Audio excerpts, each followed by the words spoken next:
Okay, நாங்க அடுத்ததாக பார்க்க போறோம் 23வது கேள்வி. இலங்கையில் அதான் கணனி எழுத்தறிவு எந்த வயதிலிருந்து அளவிடப்படுகிறது? 23வது வினா. கமான். எந்த வயதில் இருந்து?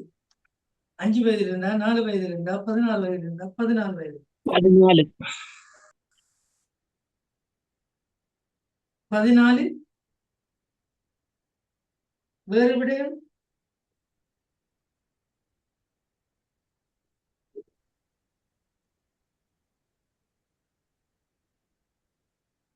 வேறு விடயம்? இல்ல, சரியா? 5. 5. வேறு விட? சும்மா சும்மா எல்லாம் சொல்லாதீங்க. 14 சொன்னா ஐசிடி படம் 6ஆம் ஆண்டுல ஸ்டார்ட் பண்ணிடுச்சு. சரியா சார்? வேறு வேறு விடயம், வேறு விடயம் சொல்லு.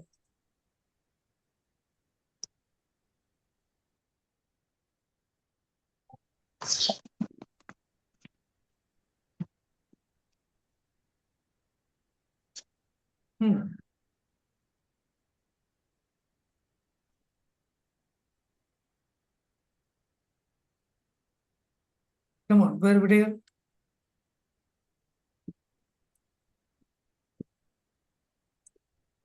ஏற்படுது.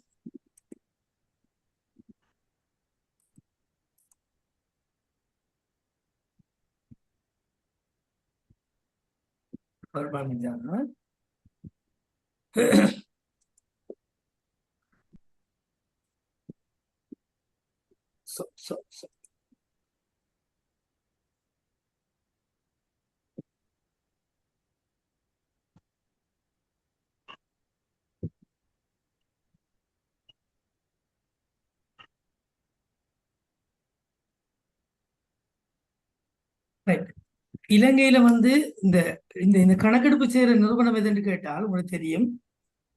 இலங்கை என்ற புள்ளிவிவரவியல் திணைக்களம் இல்லையா, அதாவது census, department of census and statistics என்று சொல்லப்படுகின்ற என்னது, department of census and statistics, DCS, department of census and statistics என்று சொல்லப்படுகின்ற திணைக்களம், இலங்கையின் புள்ளி விவரவியல் திணைக்களம் என்ன செய்யறாங்க, 5 முதல் சரியா இவங்களோட கணக்கெடுப்பு கணனி அறிவு சோதிக்கிற வயசு 5 முதல் 69 வயது வரையான 5 முதல் 69 வயது வரையான நபர்களை என்ன செய்யறாங்க, கணக்கெடுப்பு செய்யறாங்க. இந்த வயதுக்கு உட்பட்டவர்கள் மத்தியிலே கணனி எழுத்தறிவு வீதம் எப்படி இருக்கிறத அவங்க கண்டுபிடிக்கிறாங்க. சரிதானே? ஆகவே வயதில் இதுதானே. ஓகே, தொடங்குற வயது 5 வயதாக இருக்கு. ஓகே, இன்னும் கேட்டீங்க? புள்ளி விவரவியல் திணைக்களம் அதை கணக்கெடுக்கிறது. டிபார்ட்மெண்ட் ஆஃப் தொகை மதிப்பு விவரவியல் திணைக்களம். புள்ளி விவரவியல் திணைக்களம், தொகை மதிப்பீடு மற்றும் புள்ளி விவரவியல் திணைக்களமா, department of census and statistics. 24வது வினா. இந்த கேள்விக்கு என்ன விட? முதலாவது விட 5 வயதிலிருந்து தொடங்குறாங்க. அடுத்தது 24வது. இலங்கையில் நோமன் பாடசாலை கருத்தை ஆரம்பித்தவர்கள்.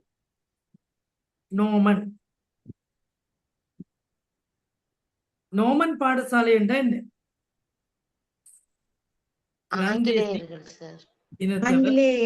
ஆங்கிலேயர்கள், அரேபியர்கள், முஸ்லிம்கள். யார் நோமன் என்ற என்ன? நோமன் என்ற என்ன? ஆசிரியர் பயிற்சி பாடசாலைகள். எழுதிக் கொள்ளுங்க. ஆசிரியர் பயிற்சி பாடசாலைகளையே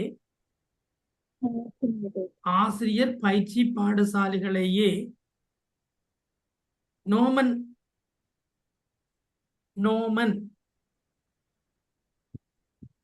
பாடசாலைகள் என அழைத்தார்கள். 19ஆம் நூற்றாண்டில் பிரித்தானியர் ஆட்சி காலத்தில்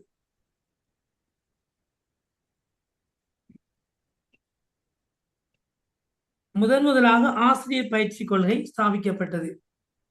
முதலாக ஆசிரியர் பயிற்சி கொள்கை ஸ்தாபிக்கப்பட்டது அல்லது உருவாக்கப்பட்டது. அப்ப யாரு இவங்க? நோமன் பாடசாலை கருத்து ஆரம்பித்தவர்கள் யாரு? ஆங்கிலேயர்கள். ஆங்கிலேயர். இரண்டாவது விட சரி.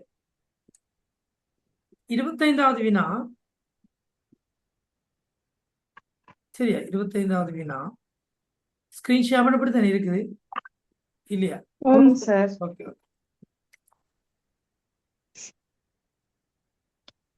இருபத்தைந்தாவது வினா ஆரம்ப ஆரம்ப நிலை வித்யா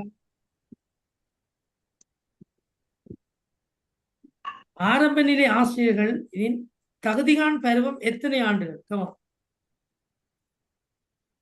ஒரு டீச்சிங் மூன்று கம்பெனிக்கு வந்த உடனே தகுதிகான் காலம் எத்தனை ஆண்டுகள்? 3 3 ஆண்டுகள் வருஷம். 3 வருஷம் 3 ஆண்டுகள் சார். 3 வருஷம். சரியானது. சரியானபடி 3 ஆண்டுகள். ஹலோ, ஜாயின் பண்ணுங்க. ஹலோ, ஜாயின் பண்ணுங்க.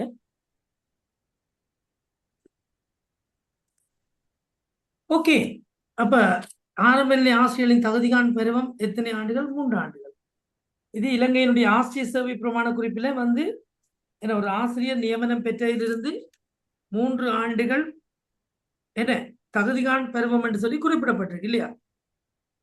அதுக்கு இடையில நீங்க என்ன சொல்லணும்? இபி எல்லாம் பாஸ் பண்ண வேணும். டீச்சிங் உள்ள வந்தாரு. ரைட். அடுத்து 26வது வினா இலங்கை மத்திய வங்கி தொடர்பான தவறான கூற்று எது? சொல்லுங்க பார்க்கலாம். ஒரு சுயாட்சி நிறுவனம்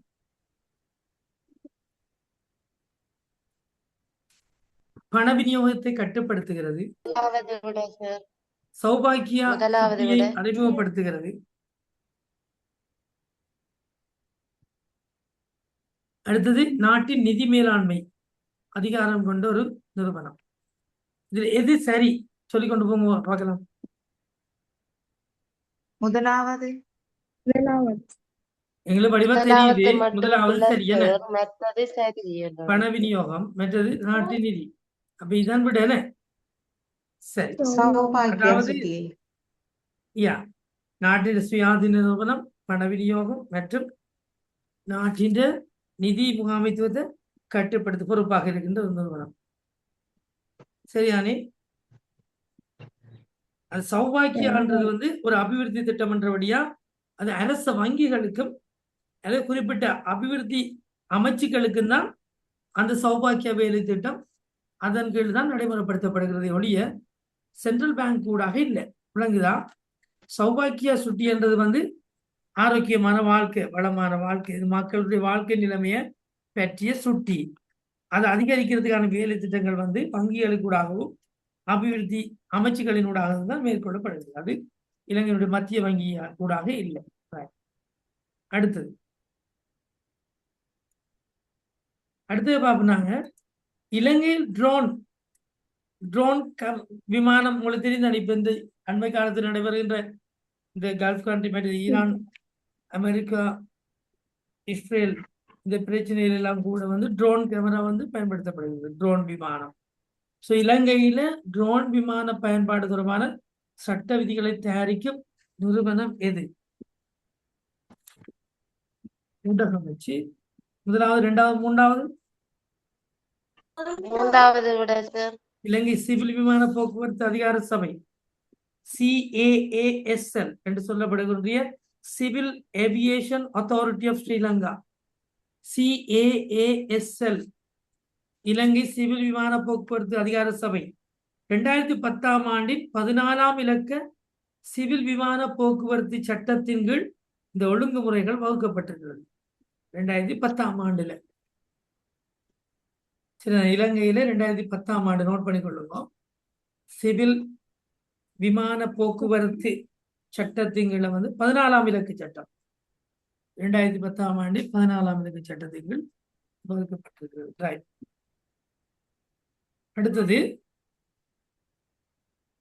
அடுத்த கேள்வி தற்போதைய உலக மக்கள் தொகை எத்தனை பில்லியன்? தரப்பட்ட விடைக்குள்ள பொருத்தமான விடையை சொல்லணும்.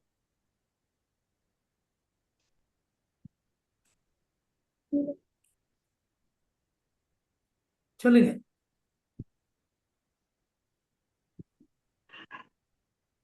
9.1 9.1 வேறு விடைகள்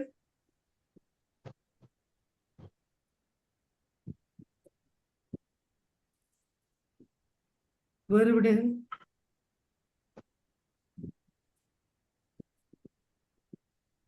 கமான் சொல்லுங்க. ஐக்கிய நாடுகள் சபையினுடைய கணக்கெடுப்பின்படி நோட் பண்ணிக்கொள்ளுங்க 2024 ஆண்டு ஐநா சபையினுடைய கணக்கெடுப்பின்படி சுமார் 8.1 பில்லியன் மக்கள் உள்ளனர். உலக சனத்தொகையினர் உலக மக்கள் தொகை எவ்வளவா காணப்படுகிறது? 8.1 பில்லியனாக. Billion BP. ஆகவே 8.1 பில்லியன் மக்கள் உள்ளனர். இது 2024 ஆண்டு கணக்கெடுப்பின்படி கிட்டத்தட்ட சுமார். ஆனா 2026 ஆண்டு கணிப்பின்படி சரிதானே? 2026 ஆண்டு கணிப்பின்படி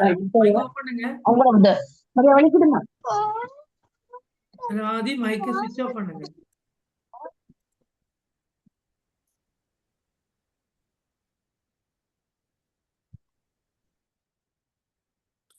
மைக்கை மியூட் பண்ணி கொடுங்க.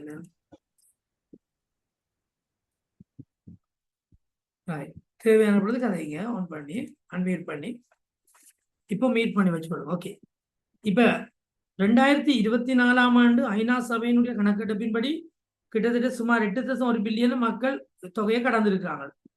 பிறகு 2026 ஆண்டு கணிப்பின்படி ரைட் 8.2 பில்லியனை தாண்டி உள்ளதாக சொல்லப்படுகிறது. 8.2 பில்லியன். எங்களுக்கு தரப்பட்ட விட இங்க 8.2 இல்லை. என்னென்ன சார்ந்திருக்குது? 8.8, 7.8, 9.1, 11 பில்லியன். 11 billion never chance. இப்போதைக்கு 2 வச்சுக்கொள்ளும் இல்லாம 7.8 வேற சூரா இல்லையா? அப்ப இதா 1 3 24ல 8.1 பில்லியன் மக்கள் காணப்படுவதாக சொன்னாங்க. 2026ல 8.2 பில்லியனை தாண்டியுள்ளதாக சொல்லப்படுகிறது. ஆகவே விட வளர்ச்சியை பொறுத்து 8.8 இருக்கும் அல்லது 9.1 இருக்கும். தற்போதைய உலக மக்கள் தொகை என்னன்னு கேட்டா என்ன சொல்றது? கமான் சொல்லுங்க பாக்கலாம். யாராவது 8.8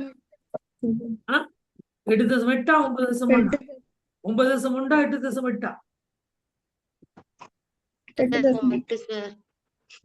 8.8 சொல்லலாம் என்ன? சரி, அடுத்த வினா 29வது உலகமயமாக்கலின் கீழ் முழு உலகமும். நான் சொன்ன குறிப்புகள் எழுதினீங்களா? சில தகவல்கள் சொன்னதான் எழுதினீங்களா? உலகமயமாக்கலின் கீழ் முழு உலகமும் ஒரே பொருளாதாரமாக மாற வேண்டும் என்ற யோசனையை முன்வைத்த அமைப்பு ஐக்கிய நாடுகள் சபை, ஐரோப்பிய ஒன்றியம், ஏசியன் அமைப்பு, உலக வர்த்தக அமைப்பு WTO. இதுவரை வேறு விட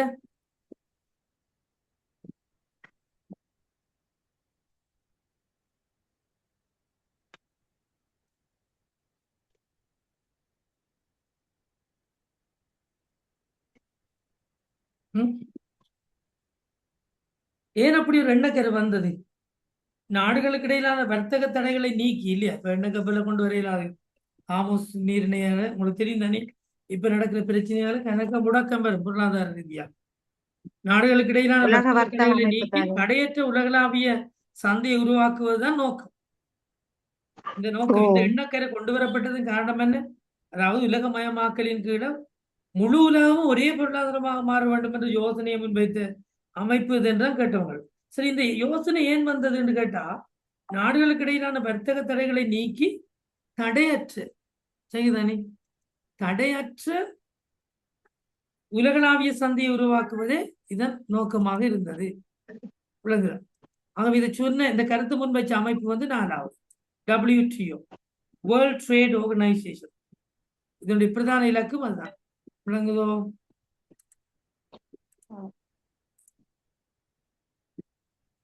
முப்பதாவது வினா சுற்றாடல் பாதுகாப்பு தொடர்பாக இலங்கையில் நடைமுறையில் உள்ள பிரதான சட்டம் இது. வனவிலங்கு பாதுகாப்பு சட்டம், வன பாதுகாப்பு சட்டம், தேசிய சுற்றாடல் சட்டம், மண் பாதுகாப்பு சட்டம். சுற்றாடல், அதாவது சுற்றாடல் பாதுகாப்பு தொடர்பாக இலங்கையில் நடைமுறையில் உள்ள பிரதான சட்டம். மூன்றாவது மூன்றாவது விட சரியா? வேறு விடைகள்? 1900 நோட் பண்ணிக்கொள்ளுங்க. 1980 ஆண்டின் 47ஆம் இலக்க சட்டம் என்ன? 1980ஆம் ஆண்டு 47ஆம் இலக்க சட்டம் தேசிய சூழல் சட்டம். இந்த நான் ஏற்கனவே சொல்லியிருக்கிறேன். இச்சட்டத்தின் கீழ் மத்திய சுற்றாடல் அதிகார சபை, சென்ட்ரல் என்வாயன்மெண்ட் அத்தாரிட்டி, CEA உருவாக்கப்பட்டது. 1980ஆம் ஆண்டு 47ஆம் இலக்க தேசிய சூழல் சட்டம் அல்லது சுற்றாடல் சட்டம். ஆகவே இங்க வந்து விட மூன்றாவது விட தேசிய சுற்றாடல் சூழல் சட்டம். இந்த சட்டம் 1988 பாரிய அளவில் திருத்தம் செய்யப்பட்டது. கொண்டு வரப்பட்டது 1980, 88 திருத்தம் செய்யப்பட்டது. இந்த 80ஆம் ஆண்டு கொண்டு வரப்பட்ட 80ஆம் ஆண்டு 47ஆம் இலக்க தேசிய சுற்றாடல் சட்டத்தின் கீழதான் இந்த CEA, சென்ட்ரல் என்வாயன்மெண்டல் அத்தாரிட்டி உருவாக்கப்பட்டது. விளங்கிட்டுதோ? சரி, 30 வினாக்கள் முடிச்சிருக்கிறோம். அடுத்ததாக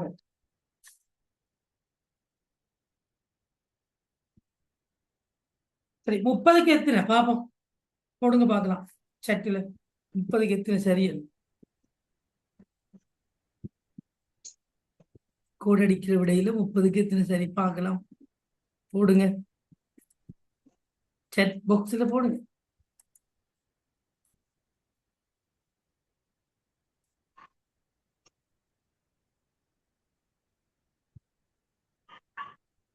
சஜீவன் எங்க இருந்து? சஜீவன் எங்க இருந்து?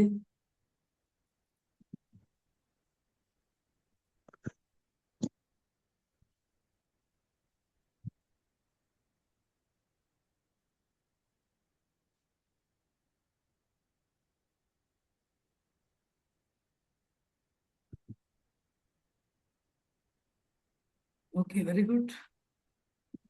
30க்கு 11, வெள்ளாவி 30க்கு 12, 30க்கு 13, வாவ், 30க்கு 20, வாவ், வெரி குட். 30க்கு 18,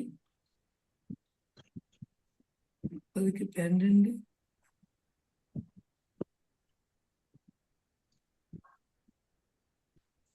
30க்கு 13, 30க்கு 18, வெரி குட்.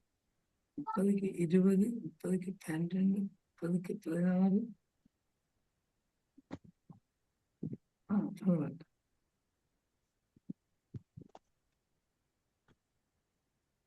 சரி, அடுத்த பகுதிக்கு போமா. சுருக்க விடை எழுதுதல்.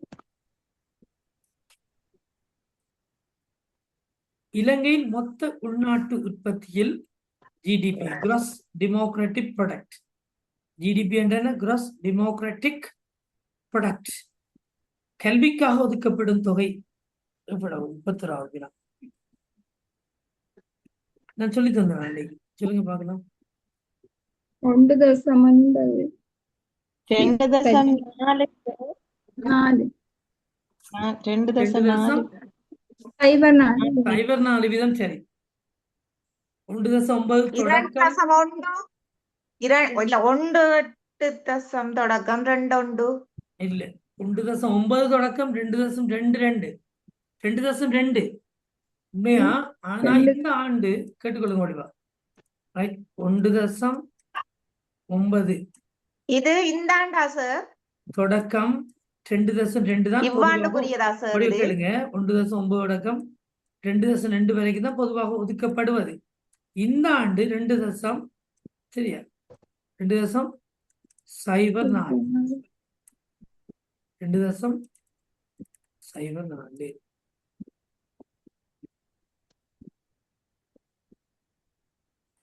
இந்த ஆண்டு என்னது? 2.04 வீதம். சரியா? தெரியுதா? 2. 04 இந்த ஆண்டு. சரி, அடுத்தது இலங்கையில் அரசினால் வருடாந்தம் ஆஸ்திரேலியா கௌரவிப்பதற்காக நடத்தப்படும் விருது விழா எது? கமான். குரு பிரதிபா பிரபா குரு விருது. பிரதிபா விரு- குரு பிரதிபா பிரபா விருது. குரு பிரபா. குரு பிரதிபா பிரபா. குரு பிரதிபா, அவ்வளவுதான். குரு பிரதிபா, அவ்வளவுதான் விட. குரு பிரதிபா, அவ்வளவுதான் விட. வேறொன்றும் இல்லை. உலக ஆசிய தினத்தை ஒட்டி இதை கொடுக்கிறது என்ன? உலக ஆசிய தினம் என்ன எப்ப? அக்டோபர் 6 முன்னிட்டு ஆண்டுதோறும் இந்த சிறந்த ஆசிரியர்கள் மற்ற அதிபர்களுக்கு வழங்கப்படுற விருதுதான் குரு பிரதிபா. Right. அடுத்தது இலங்கையில் தேர்ச்சி அடிப்படையிலான கலைத்திட்டம் கம்பிட்டன்சி பேஸ்ட் கரிக்குலம் அறிமுகப்படுத்தப்பட்ட ஆண்டு. கமான், சொல்லுங்க பார்க்கலாம். 2004. 1998 சார். பிள்ளை 2007 ரைட். 2007 மாணவர்களின் அறிவு திறன் மனப்பாங்கு ஆகியவற்றை ஒருங்கிணைத்து செயற்படுத்த இது அறிமுகம் செய்யப்பட்டது. தேர்ச்சி அடிப்படையிலான கலைத்திட்டம். சரியா? Right.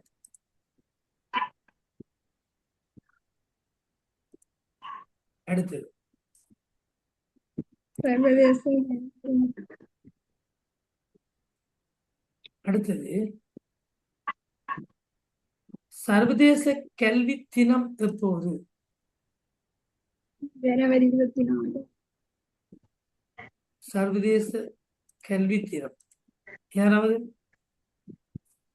ஜனவரி 24 ஓ, ஜனவரி 24. ஜனவரி 24 யாரால் அறிமுகம் செய்யப்பட்டது? யுனெஸ்கோவால். யுனெஸ்கோவால் அறிமுகம் செய்யப்பட்டதா? சரிதானே? ஆண்டு மட்டும் தான் கேட்கிறாங்க. தினம் ஜனவரி 24 போட்டா சரி. 24 25வது வினா, 35வது வினா. பாடசாலையின் பிரதான கணக்கு உத்தியோகத்தராக பதவி வகிப்பவர் யார்?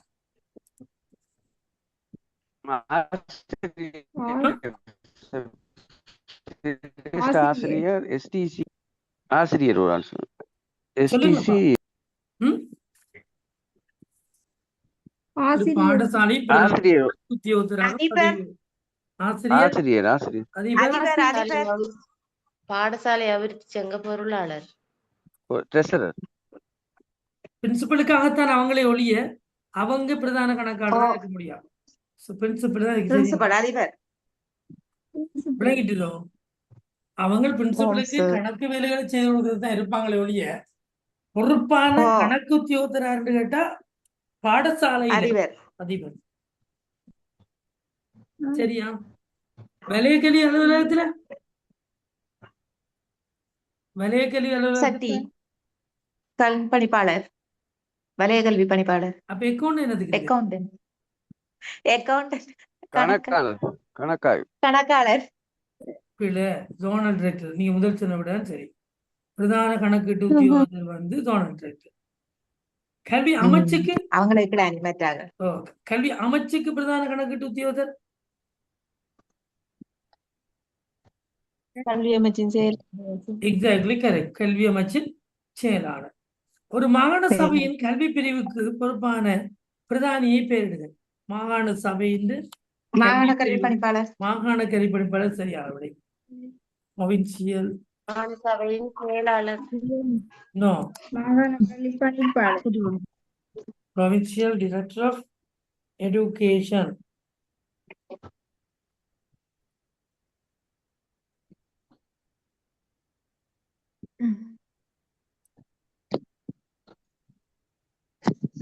ரைட். இதுல ஒண்ணும் கேட்கறதுக்கு இல்ல தானே. கரப்பந்து மைதானத்தின் தரப்படுத்தப்பட்ட நீளம் அகலம் 18. 9க்கு 18 என்னண்டு? 18 நீளம் 9க்கு 9 அகலம். 18 தர 9. நீ சொல்றது எழுதுற நீ.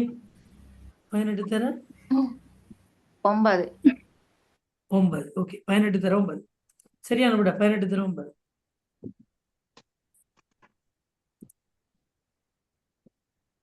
Right.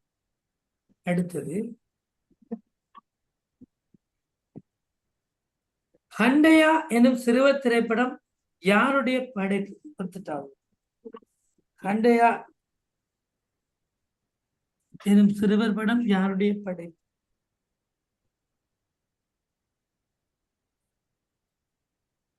தெரியா சார். ம்? தெரியா இது சார். யாரால உருவாக்கப்பட்டது? சிறுவர் நாடகங்கள். தெரியாதா? சரிக்கு சார் இந்த கேள்வி. பகுதி ஒன்றுண்டா நீங்க அதுதான் தெரியா அப்படி இப்படி சொல்லலாம். அவன பகுதி ஒன்றுண்டா. ஓஹோ. ஓ, இதுக்கு நீங்க தெரிஞ்சா அவன இதுக்கு கணக்கு விடையெல்லாம் தெரிஞ்சா மட்டும்தான் எழுதலாம். இல்ல இல்ல. விட வந்து டைட்டஸ் தொட்டபெத்தர். யாரு சார்? டைட்டஸ். டைட்டஸ். தொட்டபெத்தே.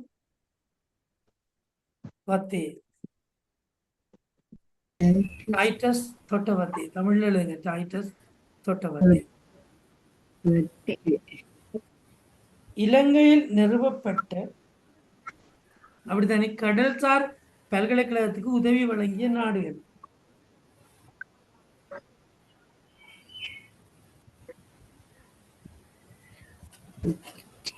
கொய்கா ப்ராஜெக்ட் கூடாக கொய்கா ப்ராஜெக்ட் யாருடையது? கொரியன். கொரியன். Yes, Korean. என்ன கொரியன். கொரியன்? கொய்கா ப்ராஜெக்டின் ஊடாக South Korea. South Korea. South Korea. தேசிய கல்வி நிறுவனத்தின் பிரதான பணி என்ன? யாராவது? கொள்கைகள் இருக்கு. கல்வித்திட்டத்தினை உருவாக்குதல். கொள்கைகளை வகுக்கிறது என்ன? NECL. NEC. இது கலைத்திட்டங்களை உருவாக்குறது பிரதான தொழிற்பாடு. ஆசிரியர் வாண்மை கலைத்திட்டத்தை மற்றும் கலைத்திட்டத்தை வடிவமைத்தல் மற்றும் கல்வி ஆய்வுகளை மேற்கொள்ளுதல். கலைத்திட்டத்தை வடிவமைத்தல், கல்வி ஆய்வுகளை மேற்கொள்ளுதல். கலைத்திட்ட வடிவமைப்பு அல்லது வடிவமைத்தல், மற்றது ஆசிரியர்களுக்கும் ஆசிரியர் ஆலோசகர்களுக்கும் பயிற்சி வழங்குதல். என்ன? ஆசிரியர் அறிவுரைப்பு வழிகாட்டிகளை தயாரித்தல், ஆசிரியர் அறிவுரைப்பு வழிகாட்டிகளை தயாரித்தல் மற்றும் கல்வி தொடர்பான ஆய்வுகளை மேற்கொள்ளுதல். இதில் ஏதாவது ஒன்றிடையினா சரி.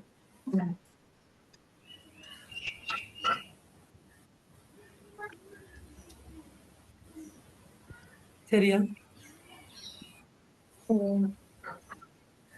ரைட். நான் சொன்ன ஏதாவது ஒன்றை நீங்க எழுதினீங்கன்னா சரி. எழுதிருக்கிறீங்களா? விட. ஓம் சார் எழுதியிருக்கேன். Okay, very good. அடுத்தது இலங்கையின் பொதுக்கல்வியின் பொதுவான நோக்கங்கள் மற்றும் தேர்ச்சிகளின் எண்ணிக்கையை குறிப்பிடுது. இலங்கையினுடைய பொதுவான நோக்கங்கள் எண்ணிக்கை எத்தனை? கல்வி குறிக்கோள்கள் 12. நோ நோ அப்பதே பார்த்தோம். 8 சார். எஸ், 8. அடுத்து தேர்ச்சி 7. தேர்ச்சி 7. Very good. காம்பிடன்சிஸ் 7. பலமையா வகுப்புக்கு வரார்கள். எனக்கு தெரியும், இது நம்ம ஏற்கனவே படிச்சிருக்கிறோம் இல்லையா? திரும்பி திரும்பி சொல்லிக்கொண்டு போக கூடாது. கிளாஸுக்கு ஒழுங்கா வராங்களுக்கு தெரியும் இல்லை.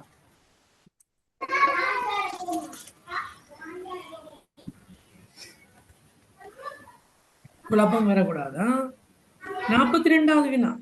மனித அபிவிருத்தி சுட்டியின்படி உலகில் முதலிடத்தில் உள்ள நாடு. கமான், யாராவது? சுவிட்சர்லாந்து. வேறு விடைகள்?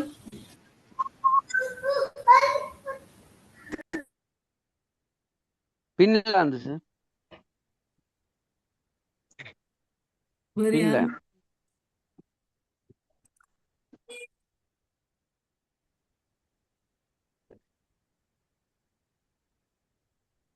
வேறு விடைகள்?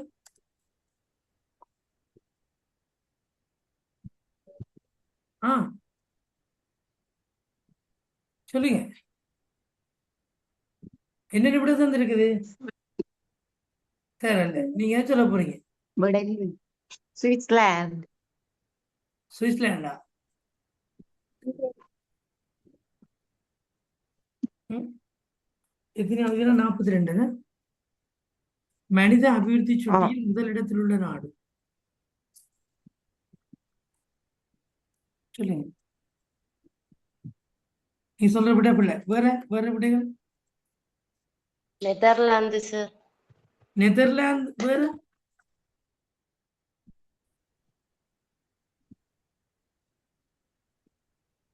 உண்மையில எழுதி கொள்ளுங்க. 2025ஆம் ஆண்டு மே மாதம் வெளியிடப்பட்ட அறிக்கையின்படி எழுதுங்க.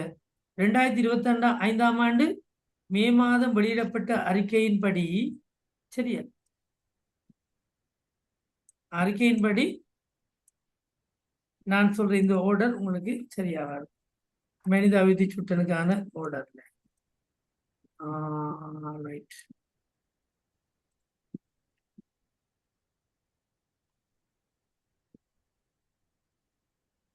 வெயிட்.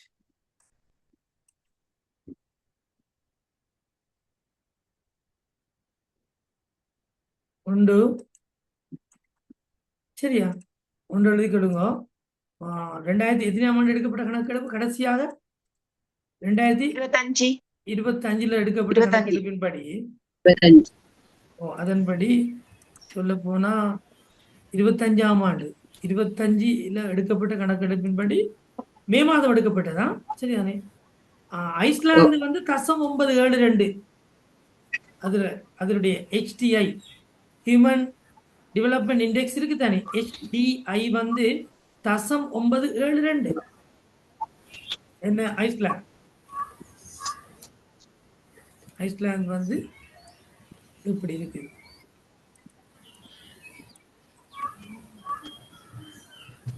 தசம் 972 ஐஸ்லாந்து. 0.972. சரியா? பிறகு நாங்க அடுத்தடுத்து உள்ள நாடுகளை பார்த்தோம்னு சொன்னா நோர்வே 0.970. நோர்வே 0.970. 0.970. சரியா? அடுத்த ரேங்க், தேர்ட் ரேங்க்ல உள்ளவர் வந்து சுவிட்சர்லாந்து. சுவிட்சர்லாந்து வந்து 0.970. அதே அளவுதான். அதே அளவுதான் சுவிட்சர்லாந்து. அதே அளவுதான்.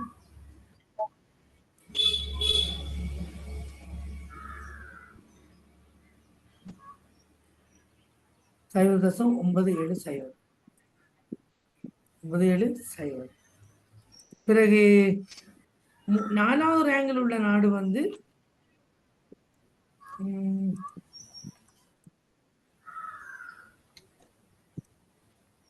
சரியா பண்ணிட்டாங்க.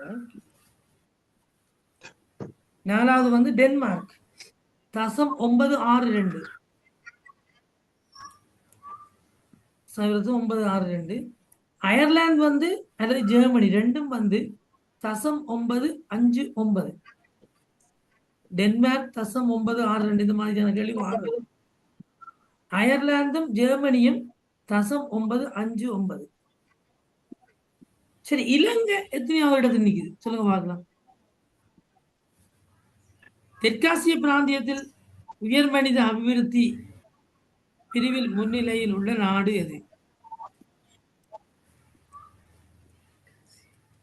இலங்கை எத்தனையாவது இடத்துல இருக்குது? 2025ஆம் ஆண்டு எடுக்கப்பட்ட கணக்கெடுப்பின்படி யாராவது சொல்லிடுமா? 89வது இடமா? எத்தனையாவது? 89. 89வது. ஓ,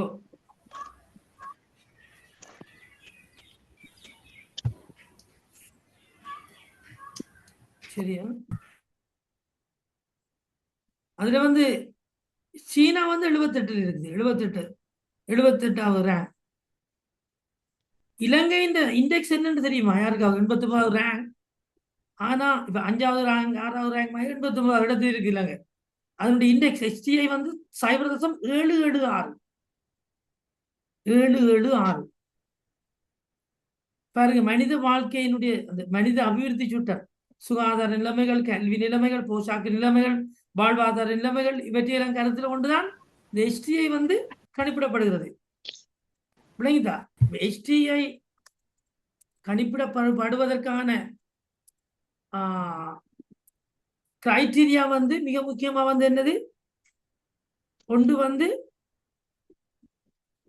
நீண்ட ஆரோக்கியமான வாழ்க்கை, நீண்ட ஆரோக்கியமான வாழ்க்கை. கல்வி, அறிவு அல்லது கல்வி. மூன்றாவது கௌரவமான வாழ்க்கை தரம்.